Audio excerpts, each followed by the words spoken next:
Shalom, selamat malam Bapak Ibu yang terkasih di dalam Kristus. Selamat pagi bagi Bapak Ibu yang stay di Amerika dan selamat siang bagi Bapak Ibu yang stay di Jerman. Selamat bertemu kembali pada kelas pembelajaran firman Tuhan pada hari Jumat 23 Februari 2024. Yang malam ini materi kita adalah mengenai teologia proper dan sudah masuk ke sesi yang ketujuh dan kali ini temanya adalah keberadaan Allah.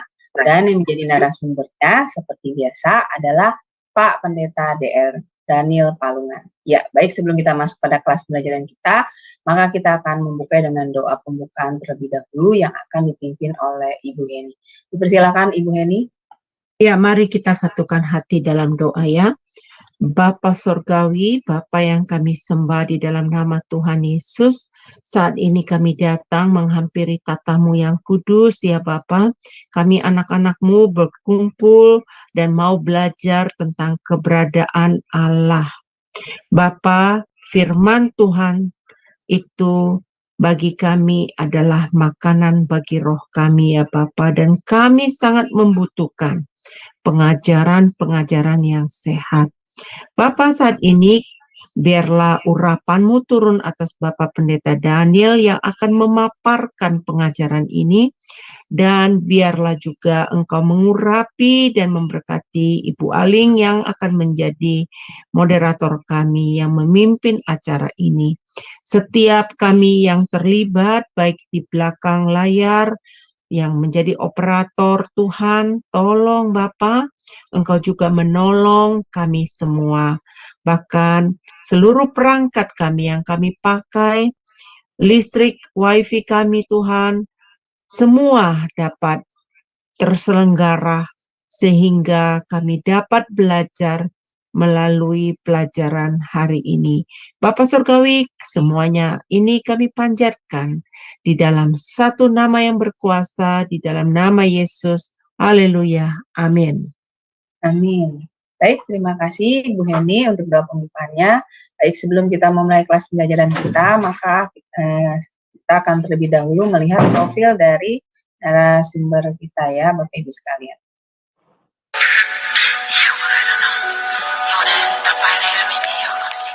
Salam semua, pada kesempatan yang berbahagia kali ini, Sema Adonai akan memperkenalkan pengajar kita, yakni Bapak Pendeta Daniel Palungan.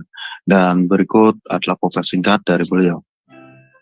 Bapak Pendeta Daniel Palungan, MIS MTH Demin, lahir di Tanah Toraja 10 Februari tahun 1960. Pendidikan Teologi, PJAK Seminari Bentel, Jakarta, mulai tahun 1981 hingga tahun 1984. FPTII Jakarta, Teologia, mulai dari tahun 1996 hingga tahun 2000. FPTII Jakarta, S2 Misiologi, dari mulai tahun 2000 hingga tahun 2002. FPT Antioquia, TCIST, S2 Sistematik Teologi, dari mulai tahun 2001 hingga tahun 2003. FTT Berkat di Ministry tahun 2002 hingga tahun 2004. Pelayanan Gembala GBI Jemaat Tola Gracia Ciledug, Tangerang. Ketua Bidang Teologia GBI Wilayah 6 DPD Banten, mulai tahun 2015 hingga tahun 2023. Pendiri dan Ketua SCT Shalom Nusantara, mulai tahun 2001 hingga tahun 2013. Pendiri dan terlibat di DBCO sejak tahun 2021. Gembala di Sema Adonai Ibadah Online. Karya penulis buku Kingdom Speaker. Pedoman praktis menggali Alkitab.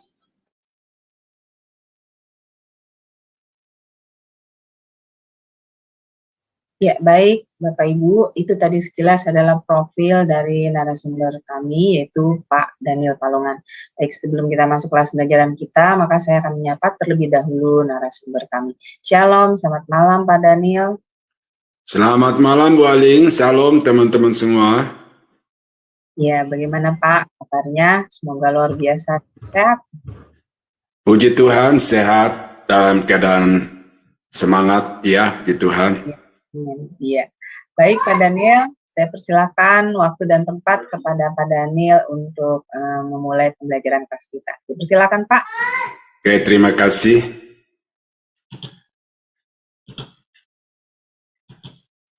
Nah, Bapak-bapak, Ibu-ibu yang saya kasihi di dalam Tuhan, satu poin yang sangat penting di dalam doktrin tentang Allah adalah keberadaan Allah itu.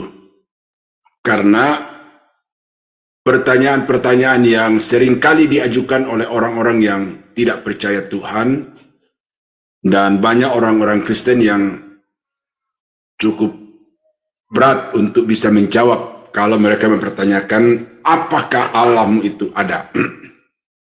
Ya, ada satu kisah, seorang pendeta didatangi oleh seorang ateis yang berdebat ya atau berdiskusi mengenai adanya Allah yang disembah dan dipercayai oleh sang pendeta, tetapi tidak pernah diyakini keberadaannya oleh sang ateis. Lalu sang ateis ini membuat satu lingkaran di tanah, lalu dia menantang sang pendeta, berkata, "Pendeta, tunjukkan satu titik di mana Allahmu." Dia kalau Allah itu ada di dalam lingkaran, berarti dia bisa dijangkau oleh pikiran dan kepandaian manusia, dan itu berarti dia bukan Allah. Kalau dia ada di luar lingkaran, berarti itu angan-angan. Itu konsepsi yang tidak pernah menjadi real. Ya. Lalu agak hening sejenak, pendeta ini kemudian mengambil untuk mencoret di tanah itu, dia ambil satu alat, lalu ujungnya itu dia taruh di luar lingkaran itu, lalu dia diamkan sejenak. Si ateis ini kemudian mulai berpikir dalam hatinya, wah Allahnya pendeta ini ternyata hanya angan-angan.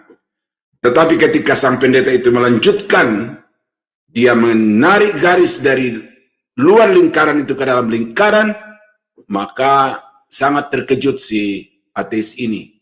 Lalu kemudian apa maksudnya? Kata ateis kepada sang pendeta. Berkata bahwa Allah yang kami sembah, Allah yang kulayani itu adalah Allah yang di luar jangkauan pemikiran manusia, tetapi dia berkenan menyatakan dirinya kepada manusia. Nah, jadi selesai perbincangan itu, sang ateis ini merasa di atas angin, tetapi kemudian dijawab dengan hikmat dari Tuhan oleh sang pendeta. Jadi Allahnya orang Kristen itu bukan sekedar konsepsi, tetapi dia merupakan pribadi yang real. Nah, ada satu TikTok di YouTube yang saya ketemu, ya. Itu ada seorang profesor di Afrika, dia pergi ke kampung, lalu dia masuk sebuah gang. Di dalam gang itu dia bertemu dengan sekelompok remaja, yang mungkin sekitar 5-6 orang. Mereka sedang bernyanyi-nyanyi tentang lagu-lagu Kristen. Ya, lagu-lagu Kristen mereka nyanyikan. Lalu sang profesor ini berhenti. Sesudah anak-anak itu selesai menyanyi, sang profesor bertanya kepada anak-anak remaja ini, apakah kalian percaya Allah? Lalu serta-merta para remaja itu menjawab, ya, kami percaya Allah. Sang profesor bertanya lagi, apakah Allahmu itu ada? Kalau ada, tunjukkan kepadaku. Ya, lalu si anak-anak remaja ini ya dia berkata, kami percaya Allah kami itu ada. Dia nyata, dia real. Lalu untuk menunjukkan kepada sang profesor ini bagaimana keberadaan Allah yang disembah dipuji oleh anak-anak remaja itu, mereka bertanya, salah satu dari mereka bertanya kepada sang profesor, Profesor, apakah profesor punya pikiran? Si sang profesor ya jelas mangku-mangku dan berkata, ya jelas saya punya pikiran. Lalu kemudian pertanyaan selanjutnya dari anak-anak remaja itu kepada profesor adalah, coba tunjukkan kepada kami pikiran Anda. Nah, ketika sang profesor mendengarkan pertanyaan itu, tentu dia mengalami satu masalah bagaimana bisa menunjukkan kepada anak-anak itu mengenai keberadaan pikiran. Nah, jadi saudara-saudara, dari jawaban anak-anak remaja itu yang bentuk pertanyaan itu jelas bahwa Allah itu tidak bisa diperlihatkan karena dia bukan pribadi yang bisa berwujud. Tetapi walaupun tidak berwujud, itu tidak berarti bahwa dia tidak real. Nah, itu kisah. Lalu, saya lupa apakah tadi pagi atau kemarin saya ketemu juga YouTube, ada seorang umat datang kepada kiai dan berkata kepada kiainya, Kiai, ada 3 hal yang aku menanyakan kepadamu. Kalau engkau bisa menjawab, maka aku akan menjadi muridmu. Apa pertanyaannya? Dia berkata, buktikan kepadaku adanya Allah. Yang kedua, saya lupa. Tapi yang ketiga adalah, iblis itu kan api. Bagaimana mungkin dia bisa dihukum dalam neraka yang juga terdiri dari api? Oh, yang kedua itu adalah takdir. Ya, apakah takdir itu ada? Nah, lalu si kiai ini atau ustadz ini berkata sebelum berkata kepada orang yang datang untuk bertanya tentang itu, dia tampar pipi si penanya itu. Dia kaget. Kenapa Pak Kiai menampar saya? Lalu dia berkata, dari satu tamparan itu menjawab semua pertanyaan yang kau tanyakan. Yang pertama begini, ketika saya tampar, apakah engkau merasakan sakit? Oh iya, jelas saya rasakan sakit. Nah sekarang, tunjukkan kepadaku rasa sakit itu. Jadi, sang anak muda ini datang kepada kiai untuk mencoba menantang sang kiainya itu tentang keberadaan Allah.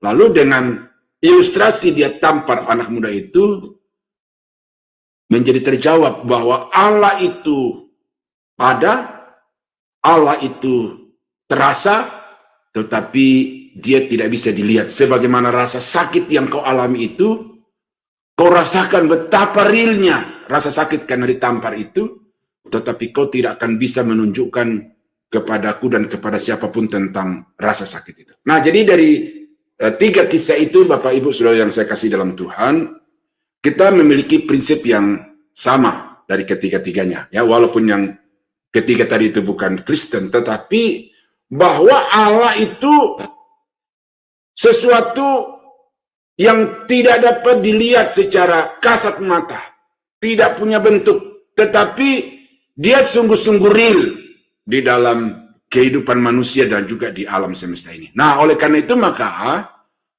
beberapa argumentasi berikut ini akan kita coba kaji untuk membuktikan bahwa Allah yang kita sembah itu walaupun tidak terlihat, tetapi sungguh dia ada. Dan karena itu beberapa argumentasi di sini. Yang pertama adalah argumentasi filosofis. Ya, jadi berdasarkan filsafat. Nah, yang pertama adalah cosmological argument. Argumentasi berdasarkan keberadaan alam semesta ini. Ya. Argumentasi yang mengatakan bahwa alam semesta ini tidak bisa ada dengan sendirinya, tetapi dia ada karena disebabkan oleh satu pribadi yang maha agung. Nah, tentu ini pendapat atau pernyataan dari semua kelompok beragama, tetapi dari pandangan Alkitab sendiri ini jelas, ya. Dan karena itu saya akan langsung membuktikan dari Alkitab, Bapak Ibu, bahwa sesungguhnya alam semesta ini bukan sesuatu yang ada dengan sendirinya, kemudian dia berlangsung dengan sendirinya, tetapi alam semesta ini ada oleh karena ada faktor yang menjadikannya seperti yang kita lihat sekarang ini. Nah, Kejadian 1 ayat 1 jelas ya, pada mulanya Allah menjadikan langit dan bumi. Jadi Tuhan adalah pencipta langit dan bumi menurut Kejadian 1 ayat 1. Nah, di dalam Mazmur pasal 8 ayat yang ketiga, ya, jika aku melihat langitmu, buatan jarimu, bulan dan bintang-bintang yang kau tempatkan, apakah manusia sehingga engkau mengingatnya? Apakah anak manusia sehingga engkau mengindahkannya?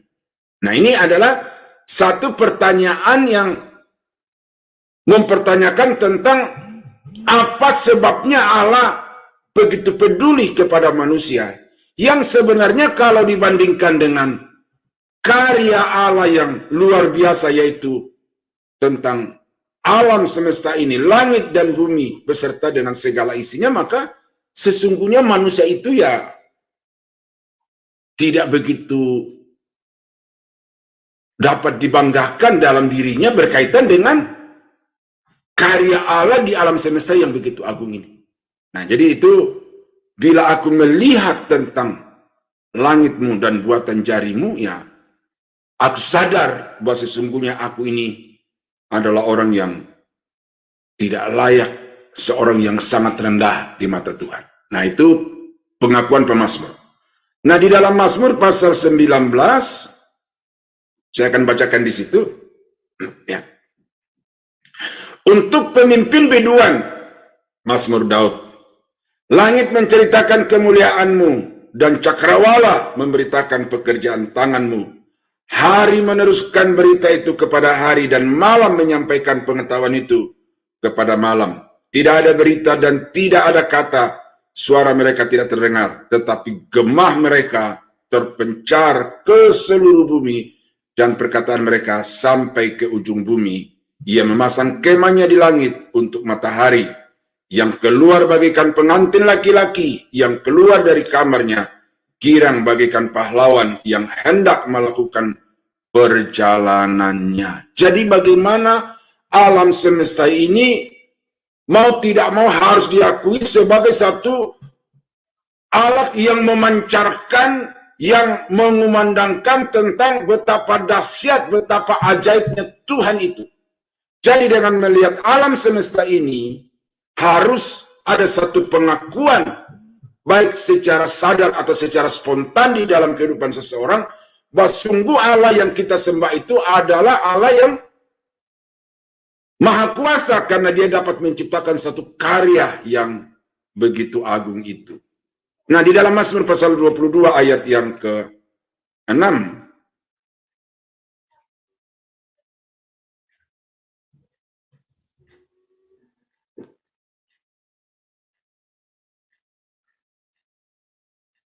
Mazmur 22 ayat 6, tetapi aku ini ulat.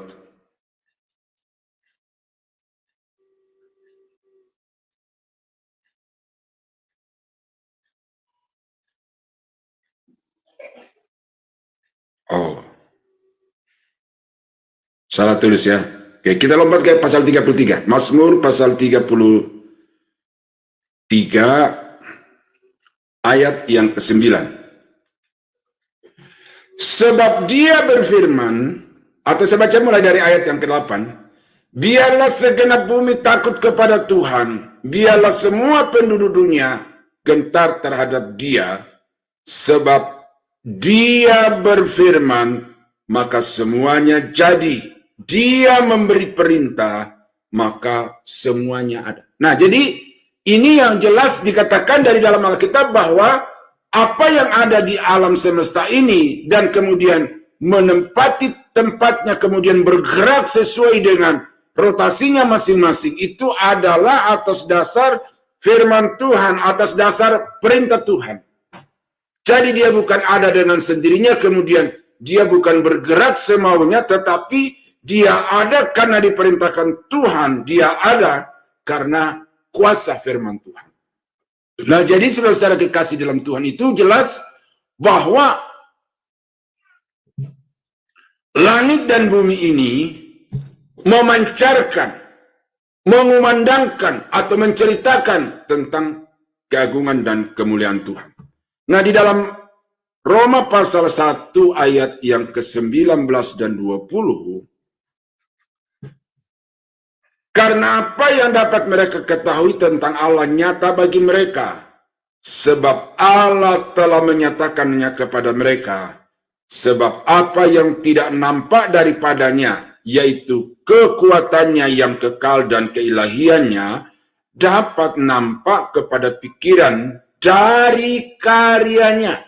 Jadi ini orang-orang yang berkeras kepala untuk tidak mau percaya atau terus menyangkal tentang Tuhan, mempertanyakan tentang keberadaan Tuhan itu. Di sini Paulus memberikan satu penjelasan bahwa sesungguhnya keraguan mereka atau pertanyaan mereka itu tidak perlu ditanyakan, sebab apa yang tidak bisa dilihat seperti kuasanya, kemuliaannya itu, ternyata itu dapat dilihat melalui karyanya, dan itu nampak di dalam pikiran manusia, orang-orang yang berkeras tidak mau percaya kepada Tuhan itu, bahwa dengan mencoba memikirkan tentang keberadaan alam semesta ini, maka pada akhirnya akan muncul satu pengakuan bahwa kalau langit dan bumi ini ada, maka itu semata-mata karena ada pribadi yang mengadakannya.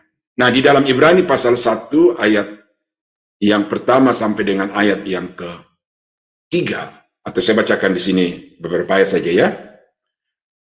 Setelah pada zaman dahulu Allah berulang kali dan dalam berbagai cara berbicara kepada nenek moyang kita dengan perantaraan nabi-nabi, maka pada zaman akhir ini ia telah berbicara kepada kita dengan perantaraan anaknya yang telah ditetapkannya sebagai yang berhak menerima segala yang ada.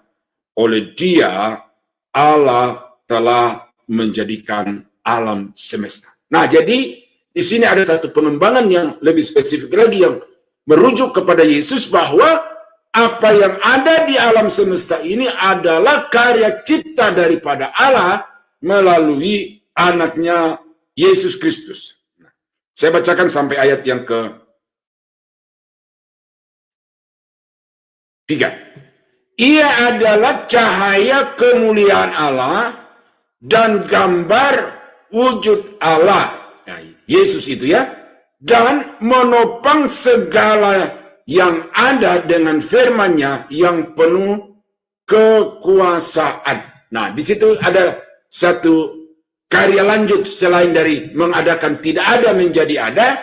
Di sini dikatakan bahwa Ia menopang segala yang ada dengan firman-Nya. Nah, jadi saudara, dari alam semesta ini kita melihat dua hal. Ya, yang pertama adalah keberadaan daripada benda-benda dan makhluk-makhluk yang ada di alam semesta ini. Dan yang kedua adalah bagaimana segala benda, segala makhluk itu dapat berkelanjutan. Ya. Ada penopang yang membuatnya senantiasa ada seperti itu dari dulu sampai sekarang dan di masa yang akan datang. Semuanya dapat bergerak menurut ketetapan yang sudah ditetapkan oleh Tuhan. Ini memberikan satu pembuktian secara filosofis, saudara, bahwa keberadaan Allah tentang keberlangsungan alam semesta ini, ya, dari keberlangsungan alam semesta ini, itu tidak dapat dipungkiri bahwa Dia ada dan Dia senantiasa berkarya untuk mempertahankan, menopang alam semesta ini sehingga tidak ada yang saling berbenturan, tidak ada yang saling bertabrakan, walaupun masing-masing benda itu bergerak dengan kecepatan yang begitu tinggi. Ya. Kita kenal itu galaksi Bima Sakti. Ya, satu sistem tata surya yang di mana di dalamnya bumi kita itu berada dari 9 planet itu. Nah, ini saya tidak hafal ini karena ini pelajaran dulu waktu di SMP gitu ya. Tetapi ada sebuah buku yang berjudul Science in the Bible. Ya, pengetahuan di dalam Alkitab. Lalu dia berkata bahwa at least, ya, setidak-tidaknya ada 10 pangkat 22. 10 pangkat 22 sistem tata surya yang setingkat dengan galaksi Bima Sakti.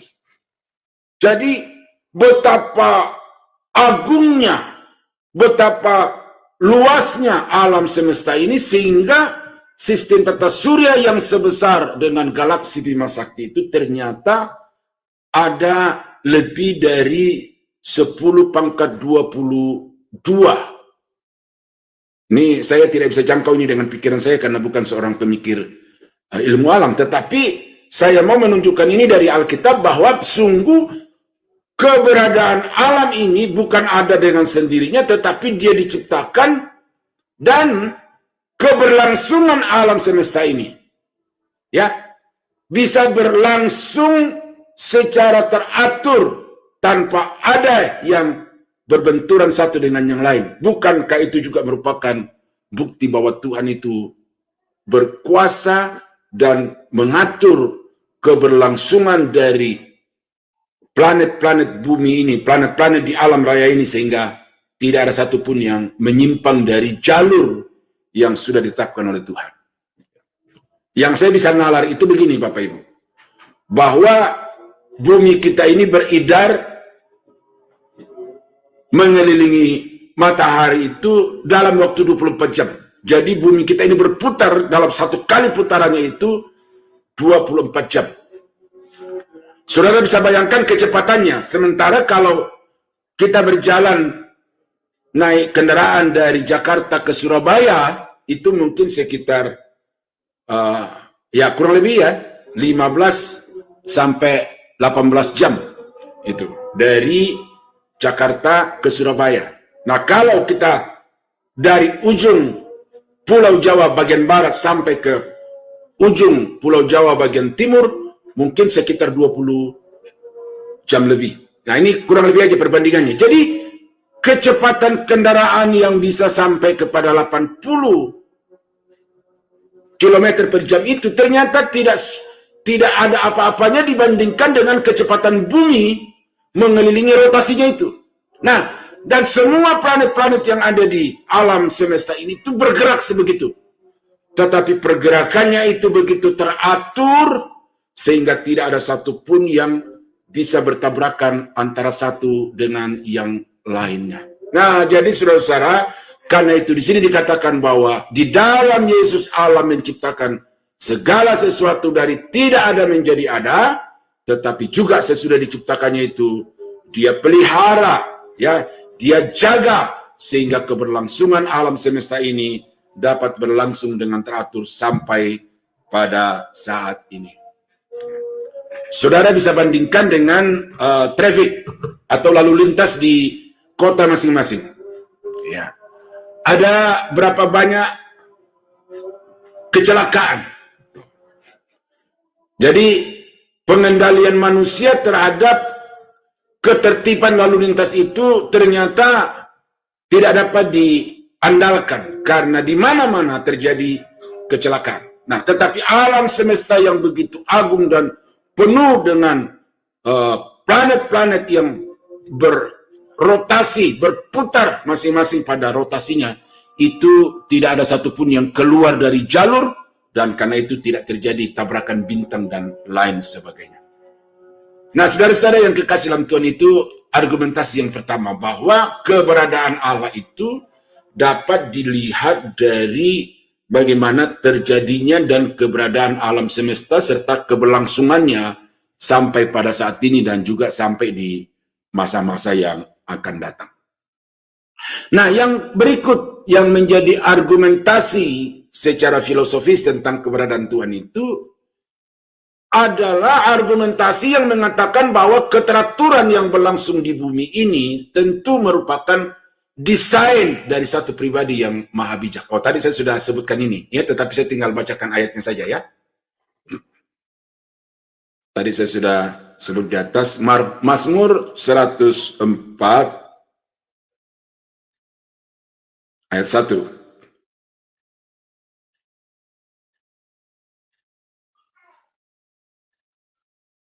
Oh.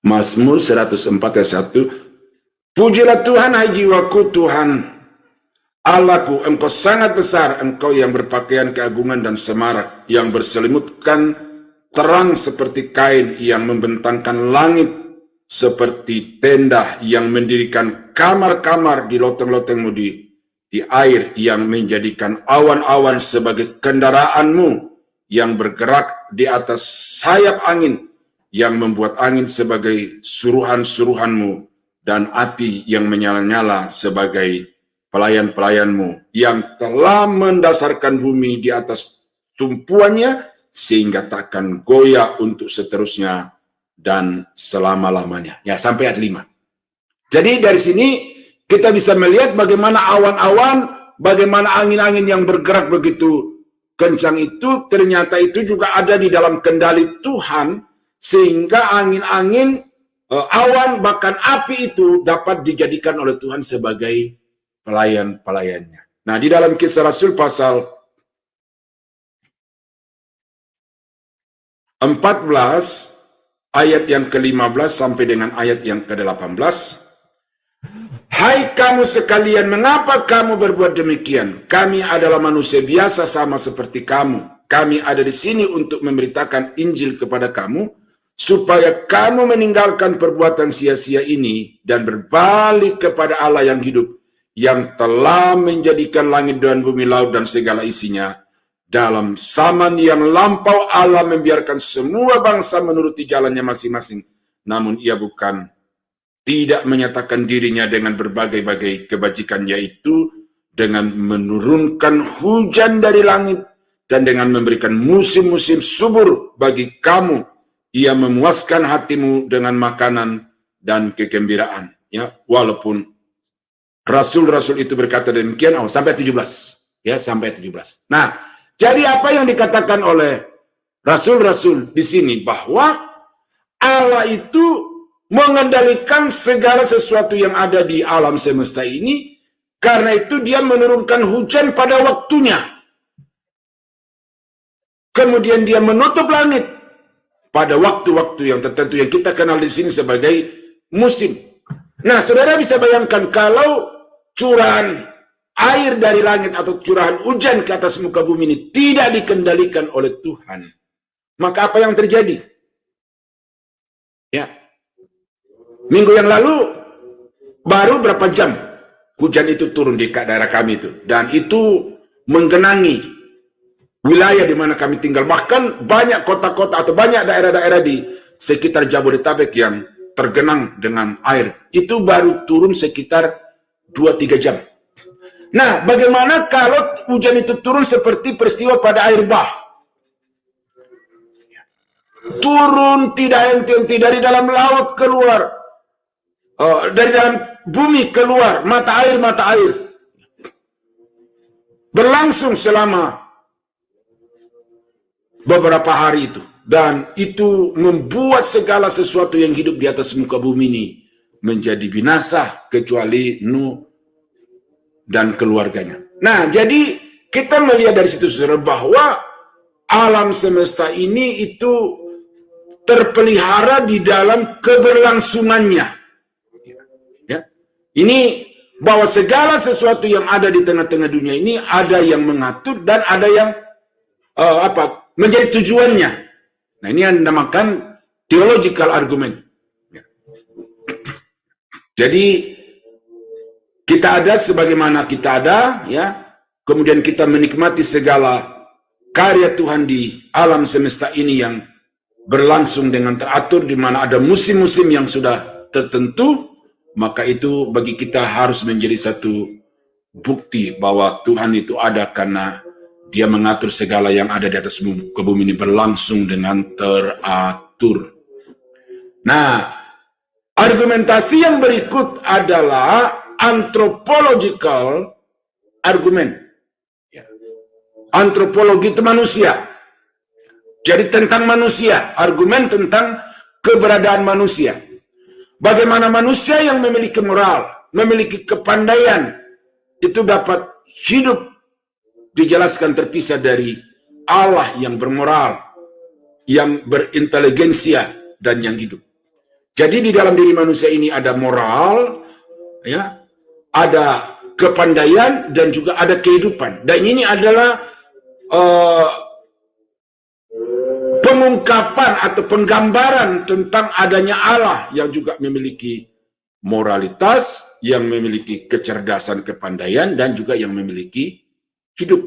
Manusia adalah makhluk ciptaan yang dengan jelas menyatakan keberadaan penciptanya yang sempurna. Ya, marilah kita menjadikan manusia menurut gambar dan rupa kita. Dan dari segi keberadaan manusia ini dapat nampak dengan jelas kepada semua manusia bahwa sungguh Tuhan itu ada, Tuhan itu real, ya. Mazmur 94 ayat yang ke-9.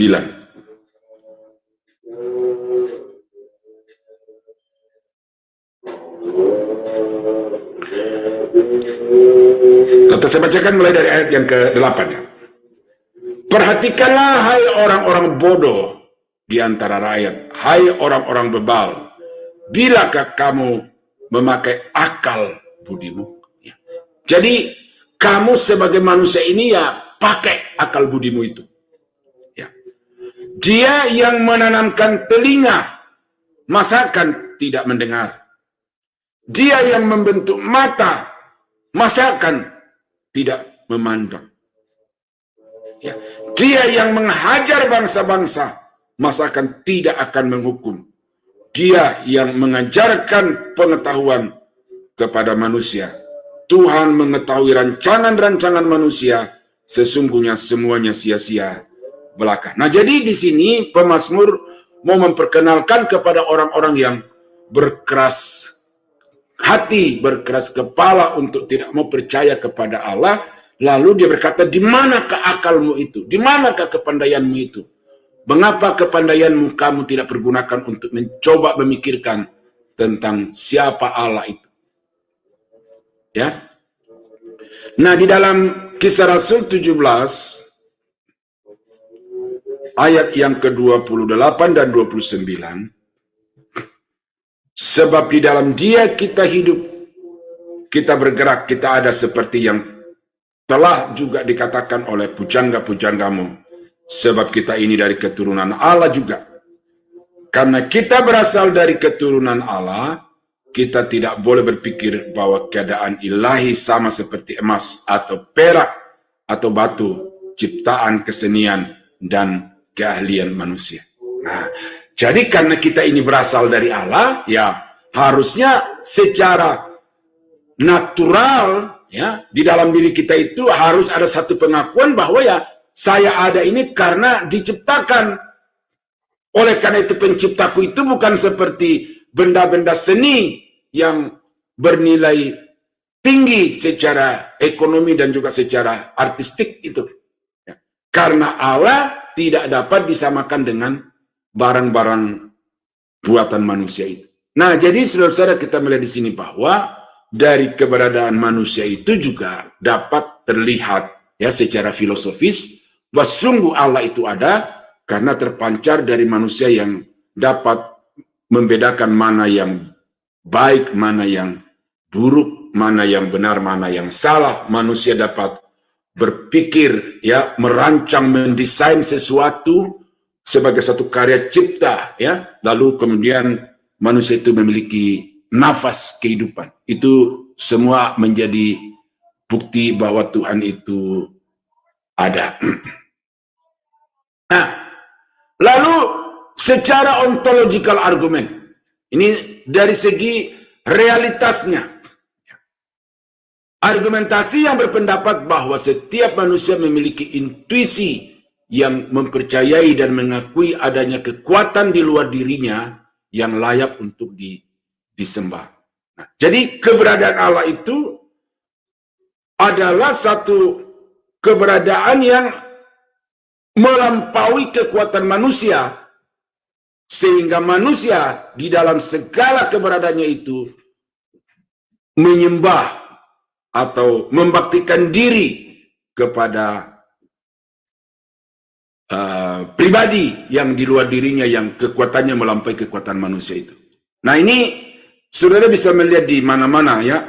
Kalau kita belajar tentang masa-masa primitif ya di suku-suku tertentu di berbagai tempat di bumi ini, maka walaupun mereka itu belum tersentuh dengan ajaran keagamaan, itu ternyata dari hati nurani mereka itu terrefleksi bagaimana mereka melakukan satu ritual-ritual tertentu sebagai satu ungkapan bahwa ada kekuatan di luar dirinya yang mereka wajib sembah. Jadi keberadaan Allah itu hakikatnya itu real, oleh karena di mana-mana saja di atas muka bumi ini itu manusia dapat mengakui ya. Di dalam Mazmur pasal 115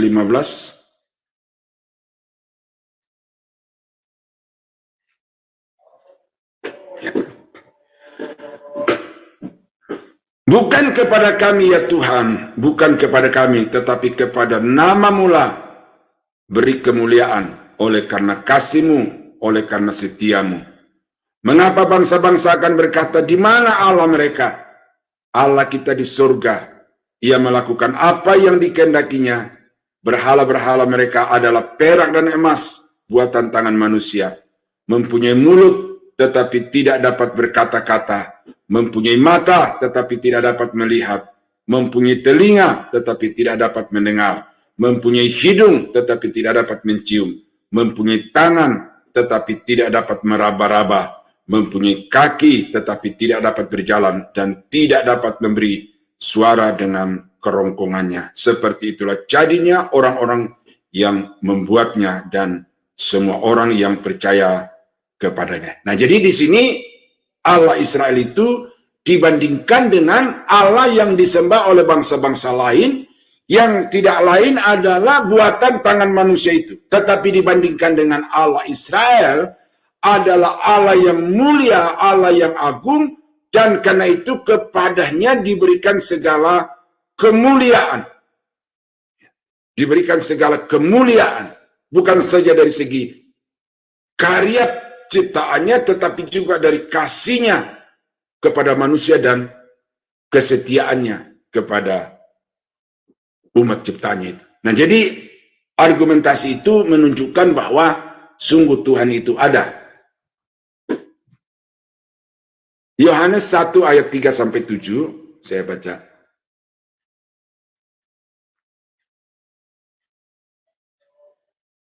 Iya. Segala sesuatu dijadikan oleh Dia dan tanpa Dia tidak ada sesuatu pun yang telah jadi dari segala yang telah dijadikan. Di dalam Dia ada hidup dan hidup itu adalah terang manusia. Ini hakikat Allah itu. Terang itu bercahaya di dalam kegelapan dan kegelapan itu tidak menguasainya. Datanglah seorang yang diutus Allah, namanya Yohanes. Ia datang sebagai saksi untuk memberi kesaksian tentang terang itu, supaya oleh Dia semua orang menjadi percaya. Ia bukan terang itu, tetapi harus memberi kesaksian tentang terang itu.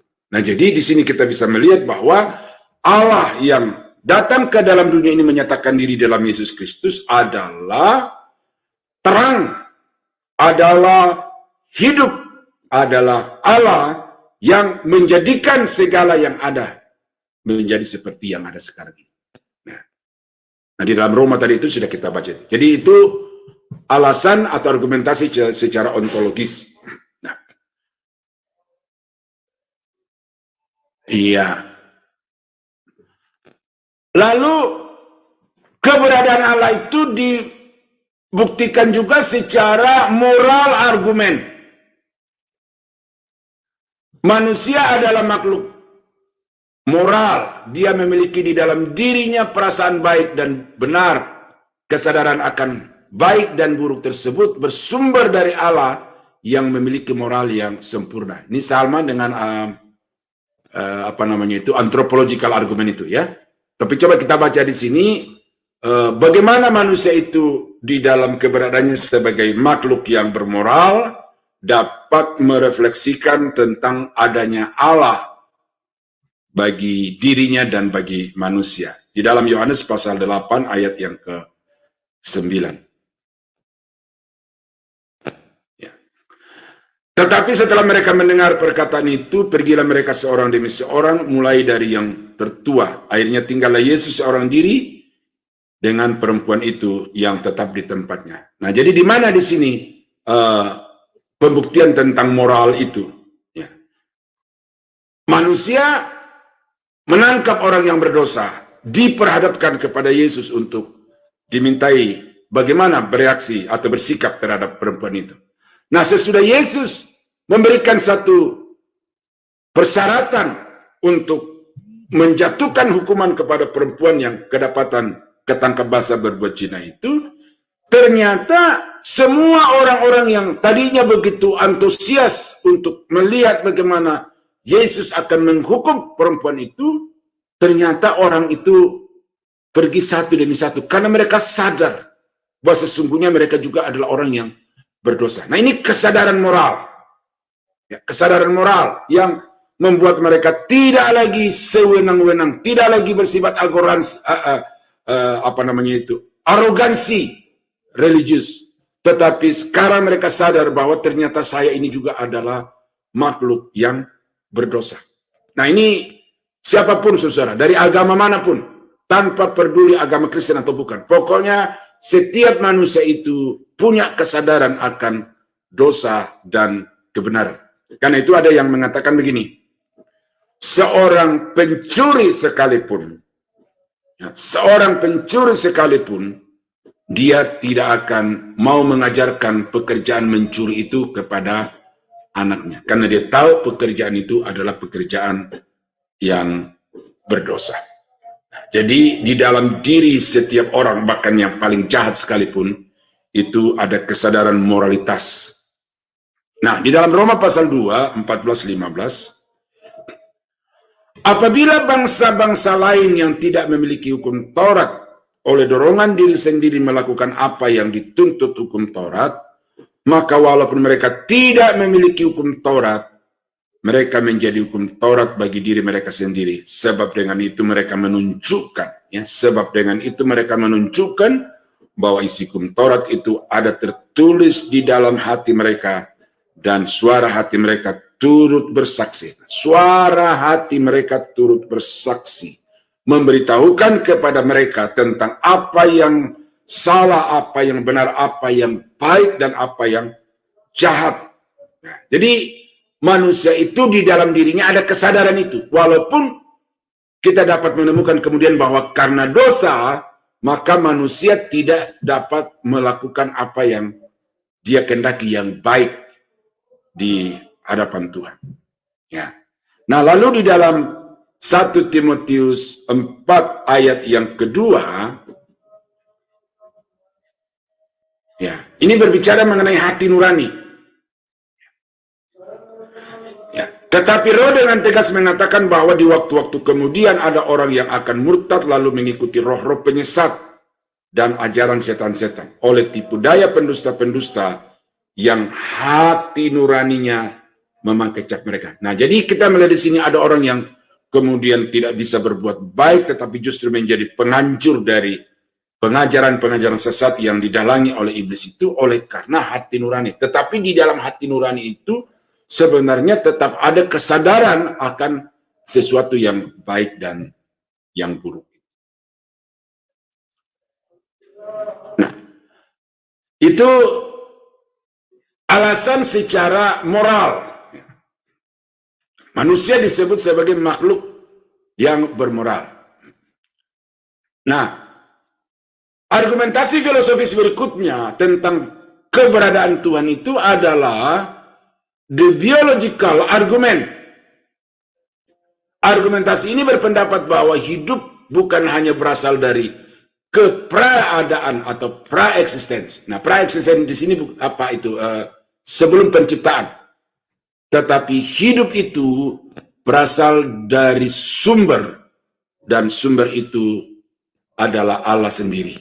Nah, jadi nafas hidup saudara itu yang membuat kita bisa disebut sebagai orang yang hidup, itu sesungguhnya berasal dari Allah. Nah, kalau Allah sudah menstop suplai kehidupan atau suplai napas itu bagi semua manusia, bagi semua makhluk hidup, maka selesailah orang-orang itu. Nah, jadi argumentasi tentang kehidupan di dalam setiap makhluk itu adalah juga satu bukti bahwa Tuhan itu ada.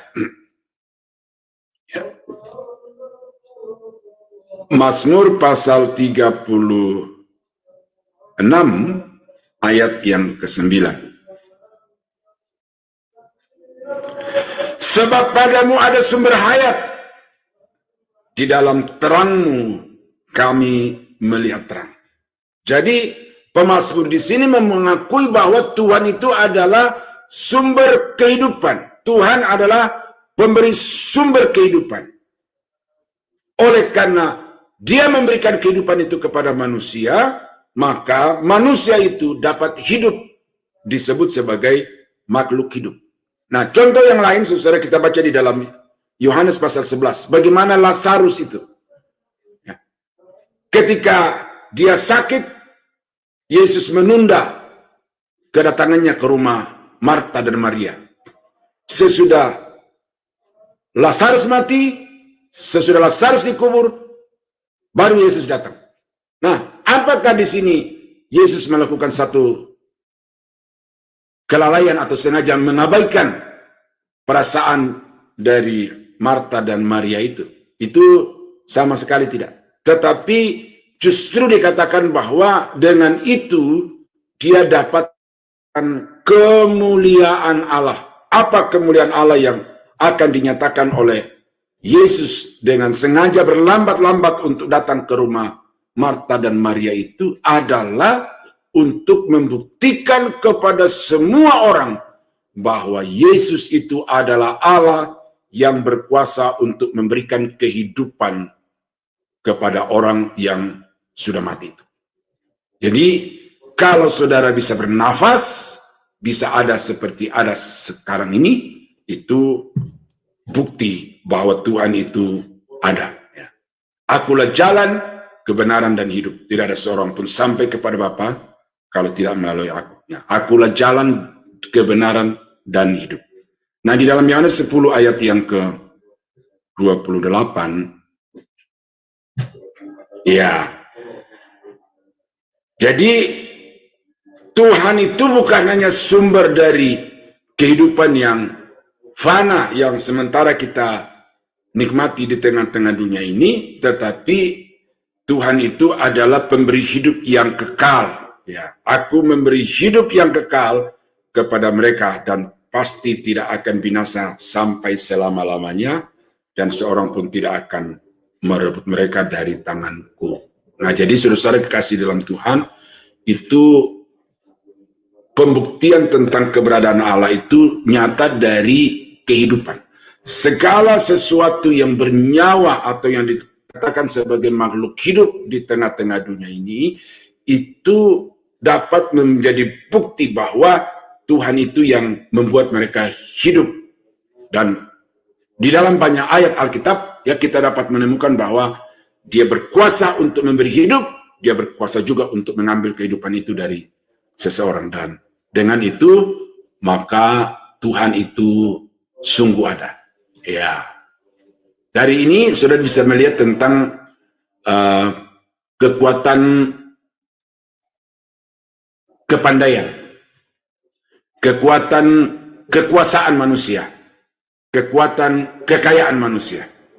Ada orang yang sangat pandai, sangat kaya, dan punya kedudukan yang sangat tinggi, kekuasaan yang sangat tinggi. Tetapi walaupun mereka memiliki kekuasaan, kepintaran, dan kekayaan yang sangat besar itu, ternyata mereka tidak bisa mengatur hidup mereka. Ya, ini di Indonesia kita kenal, yang saya kenal ya, orang kaya yang saya kenal itu Lim Siu Leong. Ya. Ternyata kekayaannya itu tidak bisa menjamin keberlangsungan hidupnya. Penguasa-penguasa hebat di dunia kita kenal, seperti Saddam Hussein, seperti Gaddafi, seperti Firaun, seperti diktator Indonesia dan salah satu diktator di salah satu negara Amerika Latin. Itu betapapun besarnya kekuasaan mereka, itu ternyata juga tidak bisa membuat mereka memperpanjang hidupnya walau hanya satu tarikan napas. Begitu Tuhan bilang titik, titik. Ya, itu orang kaya, orang berkuasa, orang paling pintar. Siapa orang paling pintar yang saya kenal? Tetapi era-era tahun 80-an saya di Jakarta itu terkenal ada seorang ahli ginjal. Ini semua orang yang sakit ginjal itu datang berobat ke dia. Tetapi setelah dia meninggal, ketahuan bahwa dia meninggal gara-gara gagal ginjal. Itu, ya, itu dokter orang Batak. Ada juga yang ahli jantung gitu. Jadi karena dia begitu pintarnya, orang-orang datang yang sakit jantung datang berobat ke dia sembuh, tetapi meninggal, dan faktor meninggalnya juga itu oleh karena sakit jantung.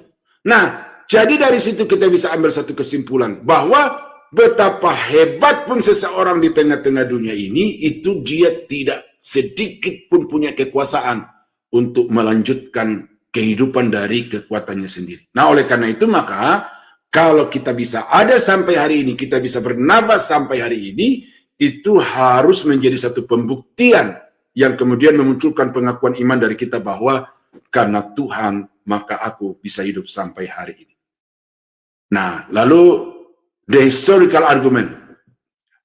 Bagaimana perkembangan sejarah di atas muka bumi ini. Itu adalah satu bukti yang mau tidak mau saudara harus akui bahwa Tuhan itu berdaulat. Ya, Tuhan itu berdaulat atas semua bangsa-bangsa di atas muka bumi.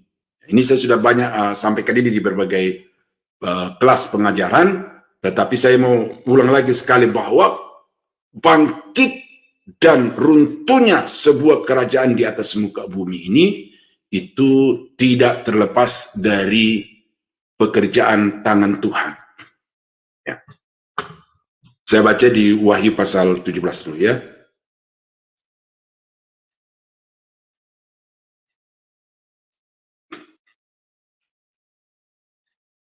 Wahyu 17 ayat 17.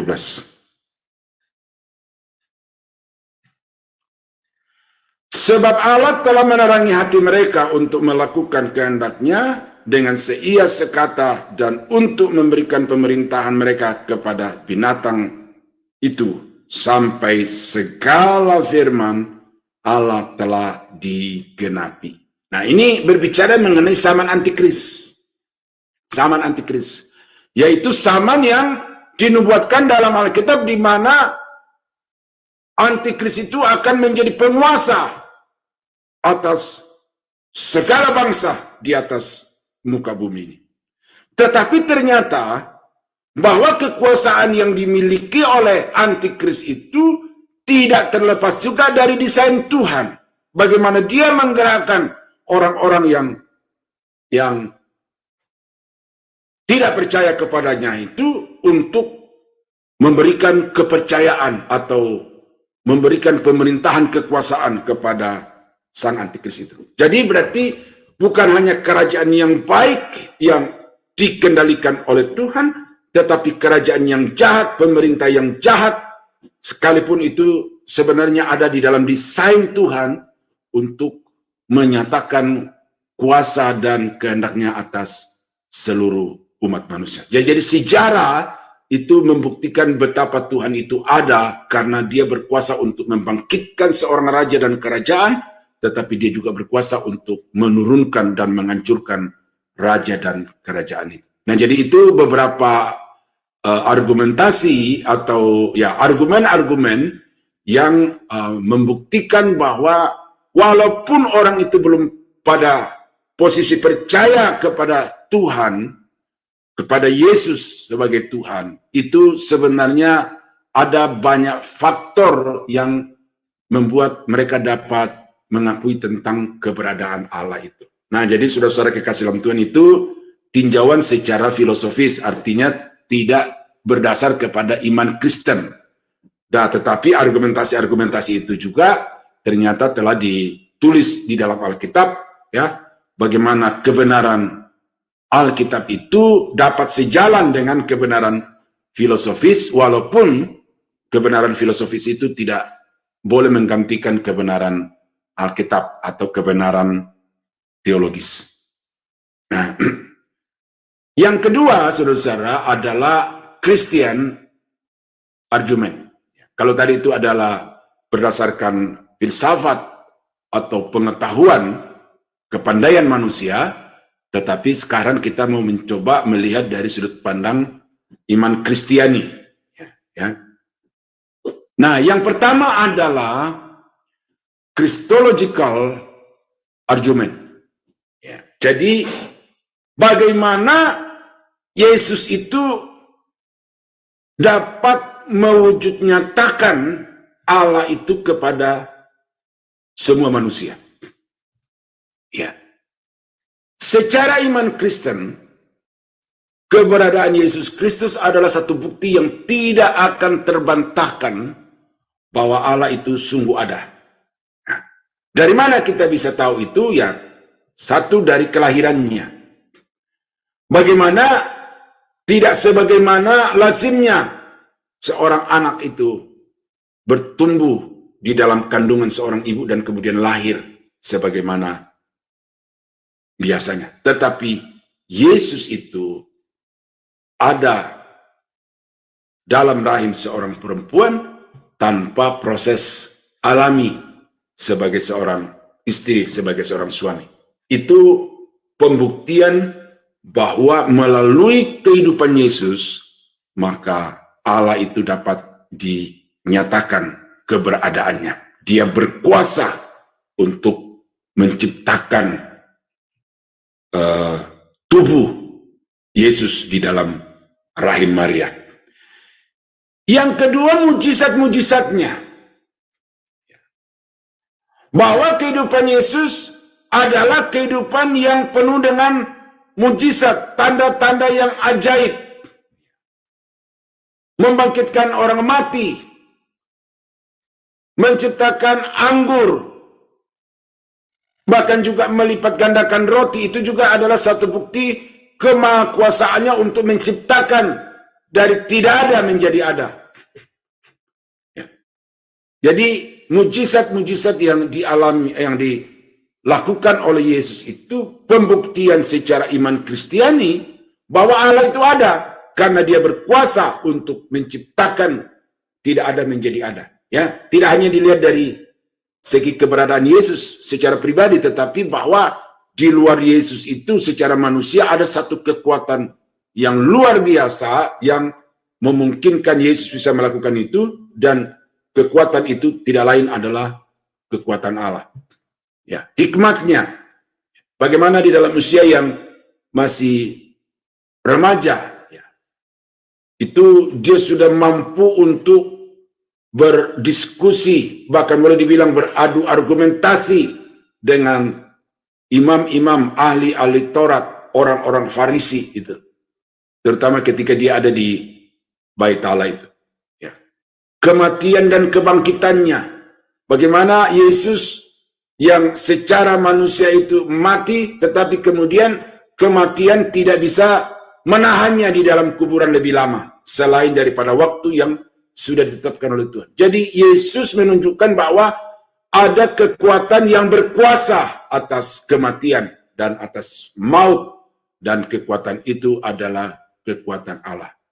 Bagaimana dia naik ke surga, ya? Ini terlepas atau terbebas dari hukum alam, gravitasi bumi. Dia bisa melakukan segala sesuatu melampaui hukum yang ada di dalam dunia atau di alam semesta ciptaan Tuhan ini. Ya, jadi apa yang dilakukan oleh Yesus atau yang dialami oleh Yesus di dalam kehidupannya itu adalah pembuktian bahwa Tuhan itu sungguh ada.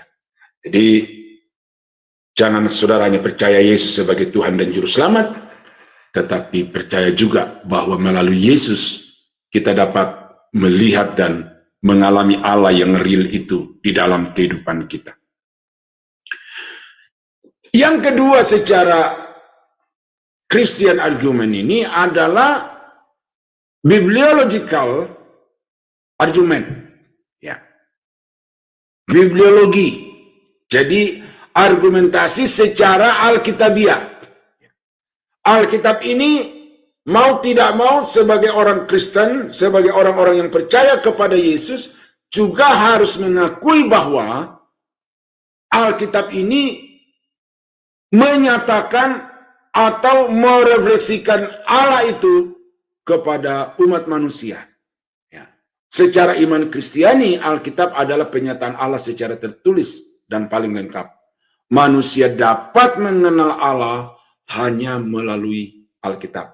Alkitab adalah karya Allah karena ia melampaui atau ya Alkitab itu melampaui akal manusia. Alkitab memiliki dua sifat. Yang pertama adalah sifat insani dan yang kedua adalah sifat ilahi. Sifat insani artinya di dalamnya melibatkan manusia. Di dalamnya ada keterangan-keterangan yang dapat dinalar oleh manusia.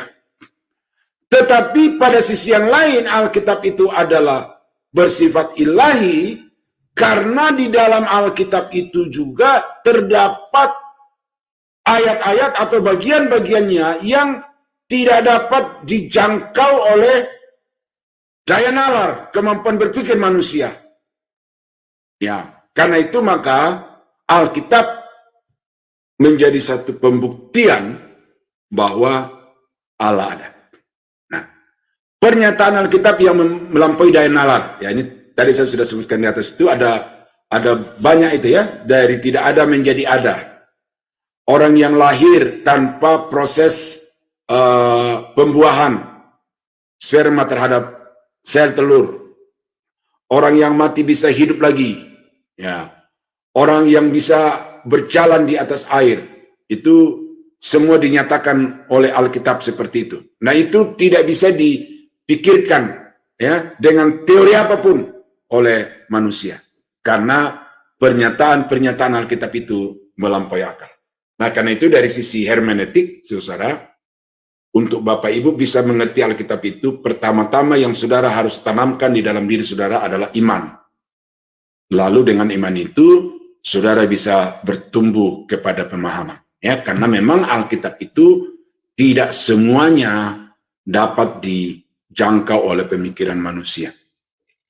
Yang berikut sifat keilahian dari Alkitab itu adalah kesinambungan topik dan tokoh sentral. Kalau kita baca di dalam Alkitab dari Kejadian sampai Wahyu, bagaimana topik tentang Allah, bagaimana topik tentang manusia, ya, itu berkesinambungan. Seperti seorang penulis yang berkolaborasi, yang satu menulis ini, yang satu menulis itu, tetapi semuanya terikat atau menuangkan pikiran itu di dalam satu topik yang sama dengan berbagai sub-sub topik. Itu kalau karya tulis kolaboratif. Tetapi bagaimana penulis-penulis Alkitab itu, mulai dari Musa 1500 tahun sebelum Masehi, sampai kepada Yohanes 100 tahun Masehi, itu ternyata mereka itu dapat menulis topik-topik yang sama itu secara konsisten dan saling melengkapi. Tidak ada yang saling bertentangan antara satu dengan yang lain. Ini kalau saudara belajar tentang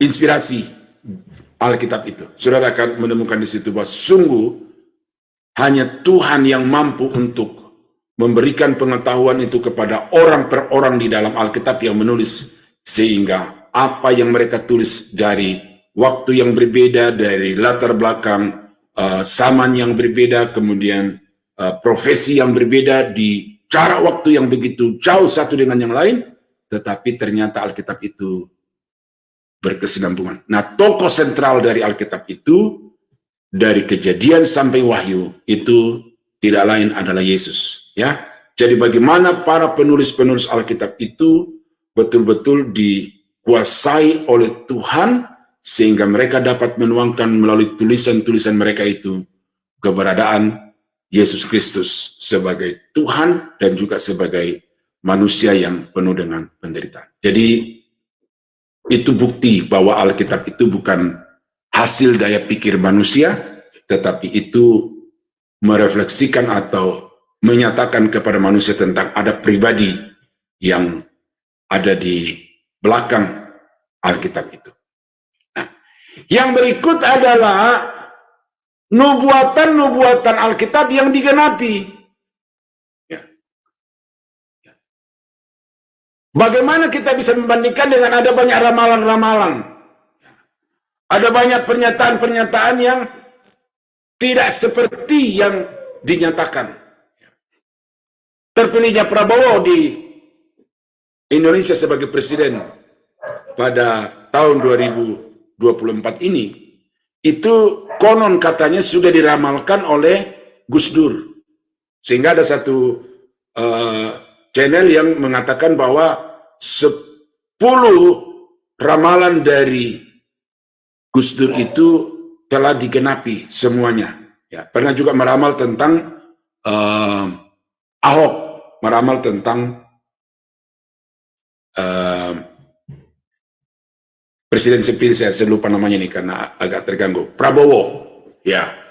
Nah, itu mungkin adalah hal-hal yang khusus atau mungkin dihubung-hubungkan. Nah, kalaupun itu terjadi, ya berarti Tuhan juga bisa bekerja melalui orang yang tidak percaya kepada Tuhan untuk menyatakan sesuatu yang, tetapi itu kan dalam jangka waktu yang tidak terlalu jauh, tidak terlalu panjang jaraknya. Tetapi kalau kita baca Alkitab, saudara, ya, bagaimana jarak dari satu nubuatan dan penggenapan dari nubuatan itu ada satu rentan waktu yang begitu panjang.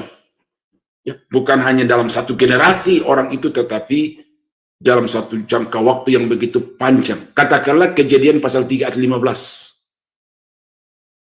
Itu 1500 tahun sebelum Masehi itu sudah dinyatakan oleh Musa bahwa keturunan perempuan itu akan meremukkan kepala dari ular. Dan itu digenapi pada 33 tahun setengah sesudah Masehi, kematian Yesus di atas kayu salib. Jadi satu rentang waktu yang begitu panjang, tetapi tidak dapat menjadi penghalang untuk terwujudnya apa yang sudah dinubuatkan oleh Alkitab itu. Karena itu maka Alkitab itu adalah pembuktian tentang adanya Allah. Ya. Kemudian kuasa firman Allah yang tidak dapat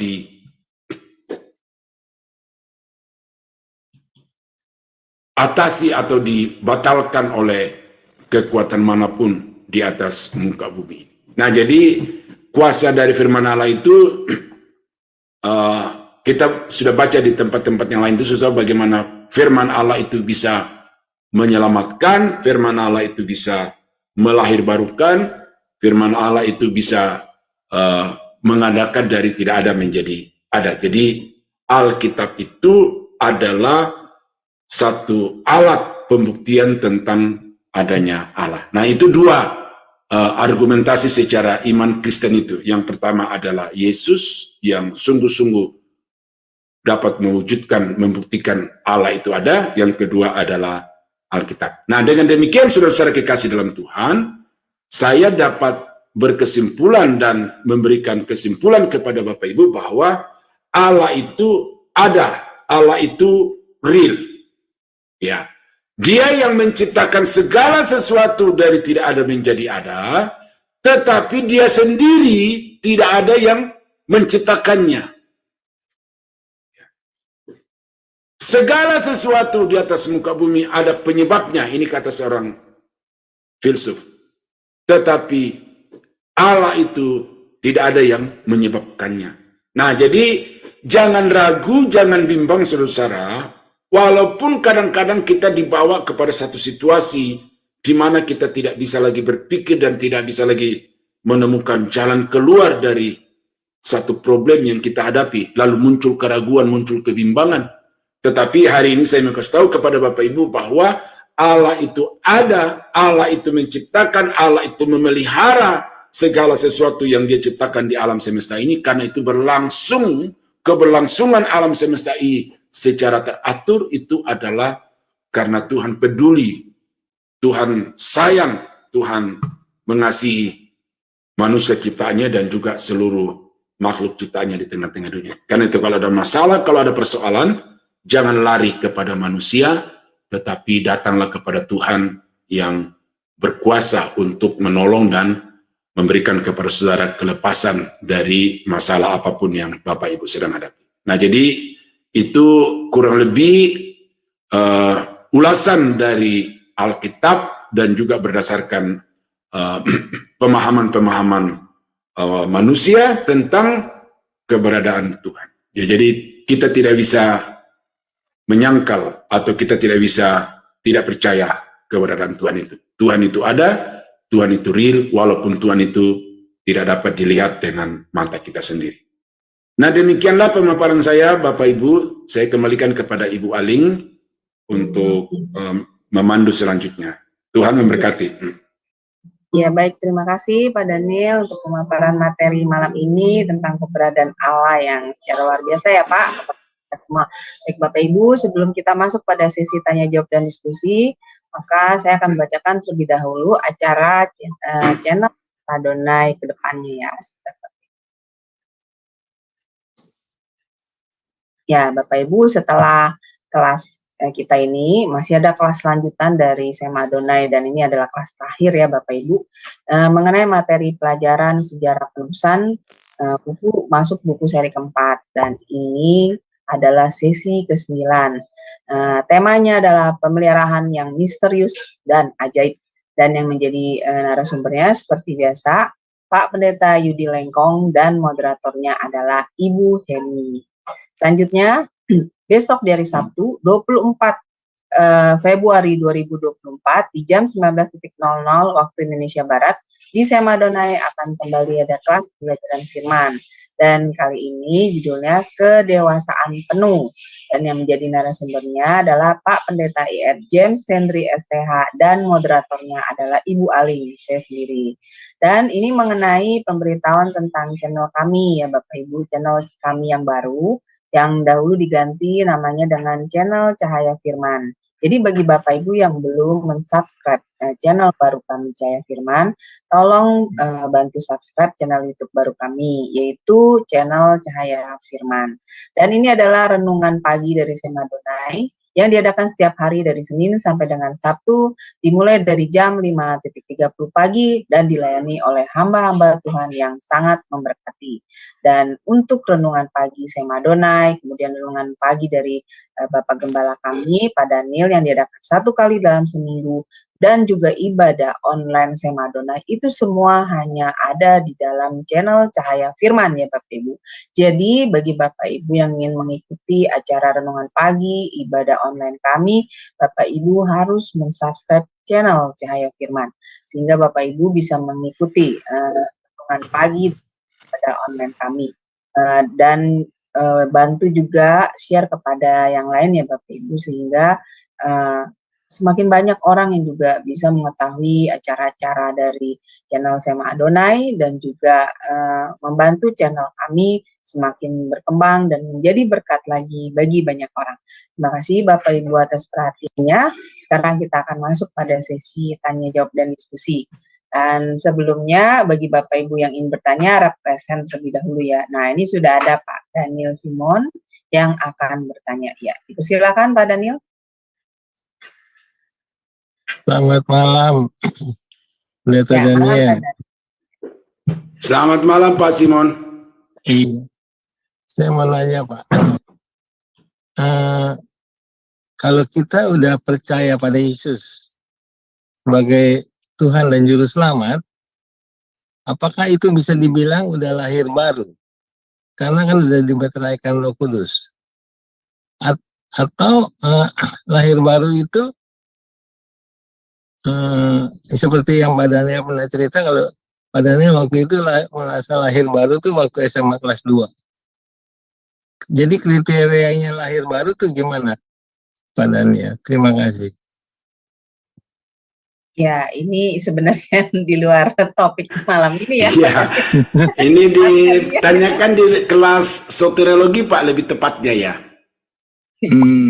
Nah, di soteriologi lebih tepat ya. Jadi ya tanda-tanda orang yang lahir baru itu ya kemudian menerima Yesus, percaya Yesus, ya hidupnya berubah, baik pikirannya, baik rohnya, ya. Jadi saya kira itu aja Pak, karena ini topiknya tidak kepada soteriologi, jadi ya, jadi itu aja Pak. Ya. Iya, di lain Terima kasih waktu ya Pak. Oke, ya. Terima kasih Pak Daniel untuk partisipasinya. Iya, sekarang Pak Peter, silakan Pak. Shalom, selamat malam Pak Daniel. Selamat malam Pak Peter. Iya Pak, mohon maaf tadi saya agak masuk terlambat jadi mengikutnya belakangan-belakangan Pak. Ya. Ada satu hal Pak yang saya mau tanyakan, mungkin agak keluar dari materi malam ini, cuman tadi sempat disinggung Pak di Wahyu 17 ayat 17 tadi Pak. Ya. Terkait dengan antikris. Saya mohon pandangan Bapak terkait dengan antikris itu Pak, karena menurut yang saya dengar itu antikris itu ada beberapa versi, minimal 2 versi. Ada yang mengatakan bahwa antikris itu Vatikan, secara gamblang Vatikan. Ada juga yang mengatakan sebetulnya bukan Vatikan, ada yang lain. Nah, menurut Bapak gimana itu Pak? Iya, tidak ada argumen apa? Ya, oke. Ya, tidak ada ayat yang secara terang-terangan mengatakan Vatikan atau Paus ya. Tetapi kriterianya nanti kita akan membaca bahwa bangkitnya, nah ini kaitannya bahwa Tuhan itu berkuasa untuk membangkitkan seorang raja dan meruntuhkan seorang raja, pembuktian sebagai keberadaan Allah. Tapi memang ini agak condongnya kepada doktrin eskatologi. Nah, tapi saya angkat dari sini bahwa siapa nanti raja yang akan bangkit sebagai pemegang pucuk pimpinan antikris itu, pertama dia harus menjadi seorang penguasa politik. Yang kedua, dia harus menjadi seorang penguasa agama. Dan yang ketiga, dia harus menjadi seorang penguasa ekonomi. Jadi 3 bidang kekuasaan itu akan menjadi miliknya. Dan kalau orang mengatakan itu ke Vatikan, ya saya tidak pada posisi itu untuk menuduh kelompok tertentu. Tetapi yang pasti bahwa itu kriteria yang akan menjadi acuan tentang siapa antikris itu sesungguhnya. Dan itu bukan sekarang, tetapi itu nanti. Karena yang menjadi permasalahan bahwa banyak pendeta-pendeta yang mengatakan antikris itu sudah ada sekarang ini, sehingga tidak ada lagi kerajaan 1000 tahun, tidak ada lagi masa antikris itu. Nah, jadi saya tidak terlalu sependapat Pak kalau ada orang mengatakan itu Vatikan ya. Dan baik, saya tidak perlu menjelaskan di sini secara detail karena itu memang itu pelajaran di pelajaran akhir zaman eskatologi Pak. Nanti kita akan belajar juga di apa SOBC. Ya. Baik Pak, terima kasih Pak.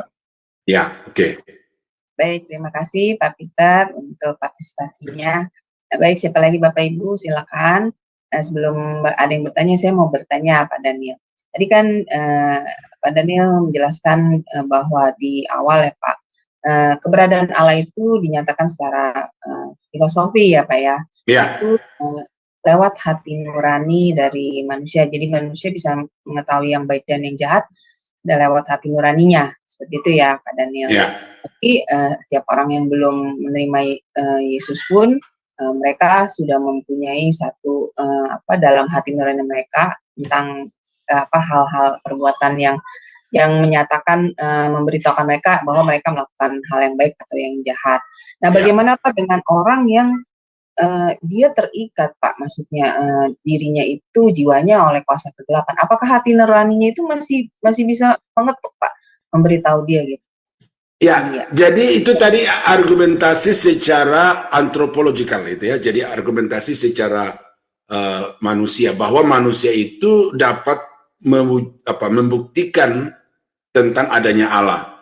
Lalu yang kedua tadi itu adalah moral, ya, argumentasi secara moral bahwa manusia sebagai makhluk ciptaan Tuhan itu di dalam dirinya ada kemampuan untuk membedakan antara yang buruk dengan yang baik, antara yang benar, antara dengan yang salah.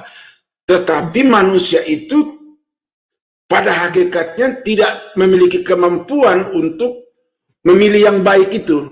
Jadi di sini bukan soal dia terikat dengan roh-roh jahat atau apa ya.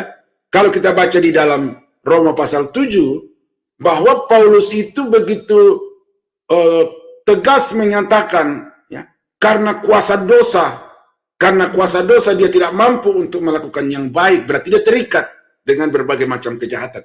Tetapi di dalam keadaan yang terikat dengan dosa dan berbagai hal yang jahat itu, ternyata di dalam diri Paulus itu tetap ada kesadaran, ada yang baik, ada yang buruk. Dia berniat untuk melakukan yang baik, tetapi pada realitanya dia tidak mampu, itu saja. Jadi orang yang pergi ke dukun-dukun yang dikuasai oleh kegelapan, ya, kuasa-kuasa kegelapan itu, ya, itu juga tetap di dalam diri mereka ada yang baik, dan mungkin yang mereka anggap baik itu adalah dengan datang kepada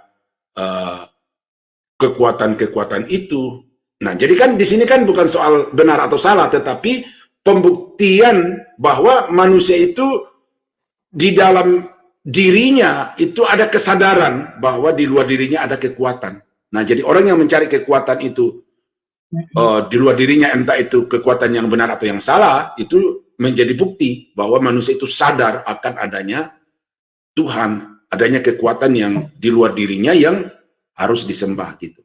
Nah, soal benar atau salah ya itu nanti pada perjumpaan dengan Yesus baru nanti dia bisa tahu, oh ternyata salah. Ya, jadi itu. Saya kira Ibu paham ya maksud saya.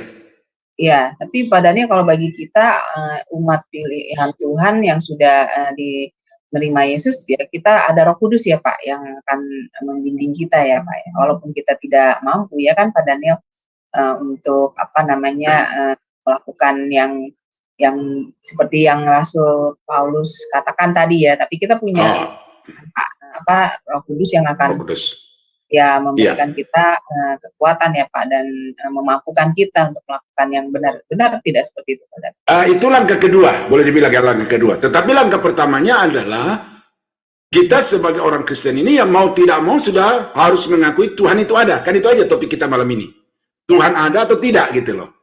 Real atau tidak kan gitu. Nah, jadi bagaimana kemudian kita soal mampu untuk melakukan apa yang Tuhan kehendaki, itu udah langkah keduanya. Tetapi yang pertama dulu adalah kita harus mengakui bahwa sungguh Tuhan itu ada. Kita percaya atau tidak percaya, kita mengalami sesuatu atau tidak mengalami sesuatu, ya kita harus tetap mengakui bahwa Tuhan itu ada. Itu dulu pelajaran ini, sampai di situ saja. Nah, otomatis harusnya semua orang Kristen itu percaya bahwa Allah itu ada. Karena berdasarkan Alkitab, berdasarkan dengan pengalaman kehidupan Yesus, dan kemudian berdasarkan pengetahuan-pengetahuan umum itu tadi itu. Ya, itu orang Kristen itu harus semakin kuat untuk percaya bahwa Allah itu ada. Nah, bagaimana dengan teori itu Pak? Ya, saya pernah baca yang alam semesta itu loh Pak. Maksudnya penciptaan. Mereka kan menyatakan bahwa bumi itu diciptakan dari beribu-ribu tahun, terjadinya saat apa, nah itu gimana tuh? Iya. Pak Daniel, iya. Iya, kalau saya menyatakan iman saya bahwa langit dan bumi diciptakan oleh Tuhan dari tidak ada menjadi ada. Soal berapa tahun, berapa ribu tahun, berapa miliar tahun, itu memang tidak ada data-data dalam Alkitab, kecuali dihitung dari sejarah perjalanan bangsa Israel itu mulai dihitung. Tetapi sejak kapan alam semesta ini ada, Alkitab itu tidak memberikan secara belak-belakan atau terang-terangan. Nah, namun orang yang mengatakan bahwa langit dan bumi ini sudah ada sejak sekian miliar tahun yang lalu, sebenarnya itu juga pernyataan yang berdasarkan kepercayaan saja. Karena untuk pergi kepada sekian miliar tahun yang lalu itu, apa teori kita untuk pergi ke sana selain kepada kepercayaan? Gitu. Nah, jadi bagi saya itu juga satu pernyataan yang saya tidak perlu bantah, tetapi untuk saya mempercayainya juga ya tidak ada dasar bahwa alam semesta ini sudah dijadikan sekian miliar tahun yang lalu. Ya. Nah, saya juga tidak punya fakta bahwa oh bumi ini baru 10.000 tahun katakan gitu, itu tidak ada juga. Jadi soal itu saya tidak ada jawaban pasti. Ya, tetapi saya pastikan bahwa orang yang mengatakan bahwa bumi ini ada sekian miliar atau sekian puluh ribu tahun yang lalu itu juga berdasarkan pernyataan dan kepercayaan saja. Ya, karena untuk membuktikan teori itu kan ya semuanya kan teori gitu. Jadi kan. Iya betul Pak. Iya. Iya. Ya baik, luar biasa ya Pak Daniel. Iya, Tuhan berkati. Ya, saya coba hubungi Ibu Heni. Bu Heni, monitor. Apakah Ibu Heni menambahkan atau mau bertanya Bu? Silakan. Oh enggak. Saya enggak bertanya. Ini kelihatannya masih ada Pak. Iya, Ya, Pak Frans mau bertanya lagi, silakan. Ya, silakan. Mau menambahkan? Ya. Ya. Silakan Pak. Frans mau mengomentari juga boleh Pak. Mau mengomentari, mau menambahkan juga enggak masalah ini kan. Ya, bisa. Kalau gurunya udah omong, kayaknya enggak pantas untuk ditambahi, Pak. Nggak apa-apa. Cuman saya mau mumpung ingat Pak, di Kejadian 1 ayat 26 itu kan di situ dipakai kata jamak. Baiklah kita menjadikan manusia menurut gambar dan rupa kita, Pak. Iya. Nah, itu tuh kata kita itu menunjuk Allah saja bersama dengan Tuhan atau gimana tuh, Pak? Ya, nanti kita akan masuk pada poin kejamakan Allah gitu ya. Tritunggal ya, kita akan masuk di situ ya. Ya, nanti kita akan masuk ke situ Pak. Tetapi saya tidak sependapat dengan teori di BBCO. Ya, sore ini saya harus katakan ini karena ini yang membuat saya pergumulan salah satunya di BBCO bahwa kita di dalam Kejadian 1:26 itu adalah Allah dengan malaikat-malaikat. Itu saya tentang habis itu dan saya tidak setuju dengan itu bahwa kita di situ adalah Allah dan malaikat-malaikat. Karena kalimat selanjutnya, marilah kita menjadikan manusia. Jadi kita di situ malaikat dan Allah menjadikan manusia menurut gambar dan rupa kita. Berarti kita ini diciptakan segambar dengan malaikat, serupa dengan malaikat gitu loh. Dan tidak ada satu ayat referensi di dalam Alkitab yang mengatakan bahwa manusia itu diciptakan segambar dan serupa dengan malaikat. Nah, jadi kata kita di dalam Kejadian 1 ayat 26 itu murni adalah sidang ilahi yang dihadiri oleh Allah yang jamak itu. Makanya saya menentang dengan Allah yang tunggal. Ya, karena ini kan sudah beberapa yang mental dari kelas saya itu karena saya selalu berkata Tritunggal. Dan mari nanti kita akan membuktikan apakah oneness itu bisa dipertanggungjawabkan. Karena di dalam, saya lupa ya, coba kita cari satu ayat dulu ya. Di dalam Kejadian pasal 3 kalau tidak salah ya.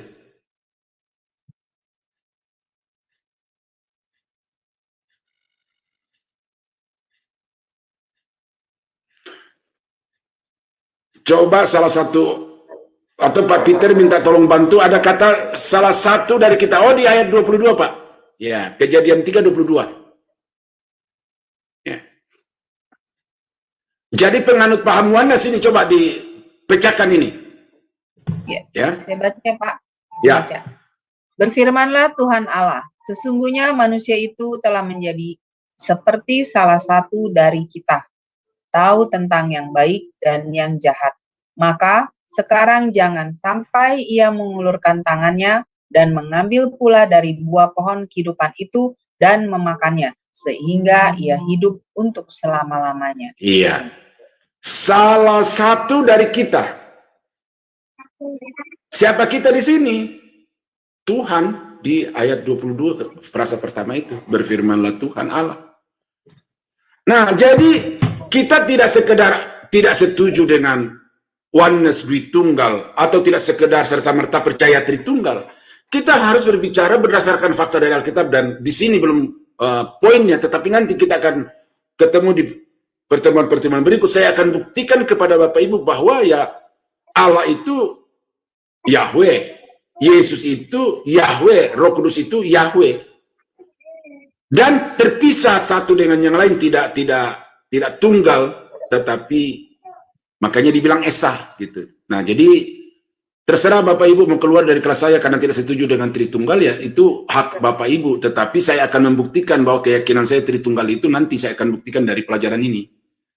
Nah, jadi kita tidak di sini tidak berdasarkan perasaan suka atau tidak suka, tetapi di sini kita berdasarkan kepada data dan fakta. Dan orang yang terlalu menyimpulkan di awal-awal itu orang yang masuk ke dalam kelas itu hanya untuk mencari pembenaran bagi apa yang dia pahami. Kalau dia sependapat dia terus, kalau nggak sependapat dia keluar, dan itu bukan mental seorang pelajar itu, ya. Nah, jadi saya kira begitu Pak Peter, bahwa Kejadian 1:26 itu soal kejamakan nanti kita akan bahas di dalam hari-hari yang akan datang. Saya belum tahu di mana, tetapi di dalam komentar saya terhadap Kejadian 1:26 itu sama sekali tidak ada malaikat di situ, ya. Malaikat jangankan berbicara kepada Allah, sedangkan dikatakan untuk menatap mukanya Allah saja dia nggak bisa, nggak berani, apatah lagi untuk mau berdiskusi, menyatakan pendapat kepada Allah. Nah, jadi pandangan atau teori yang mengatakan itu adalah sidang antara Allah dengan malaikat-malaikat, saudara mesti buang itu jauh dari keyakinan saudara, ya. Ini tidak semua dosen bicara seperti ini, ya. Buang jauh itu, karena itu tidak berlandas kepada Alkitab.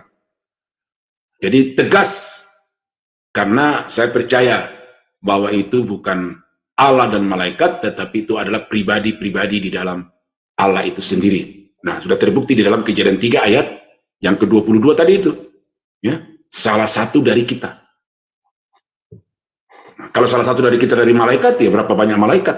Sepertiga dari malaikat itu jatuh menjadi malaikat gelap. Jadi kali 3 yang jatuh itu berapa? Jadi oke, saya kira itu dulu Pak Peter, ya. Nanti harapannya di kemudian hari kita bisa ketemu lagi. Tapi nanti akan ini di bulan kedua di SSOBC akan keluar pelajaran ini. Jadi ya, terima kasih Pak.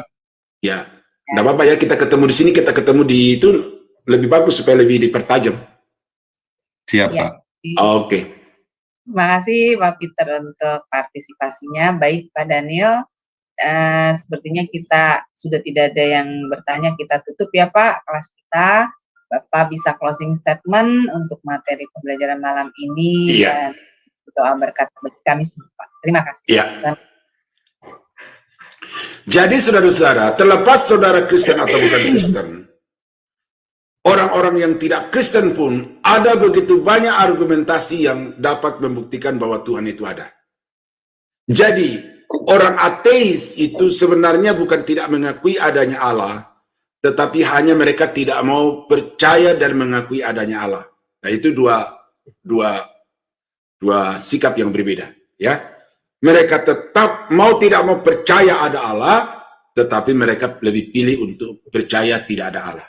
Nah, jadi bagi saudara, apalagi sebagai orang-orang yang sudah menjadi penganut agama Kristen, itu sudah jelas bahwa Allah yang kita sembah itu bukan Allah yang merupakan konsep, ya, bukan merupakan keyakinan, tetapi Allah yang kita sembah itu adalah Allah yang real.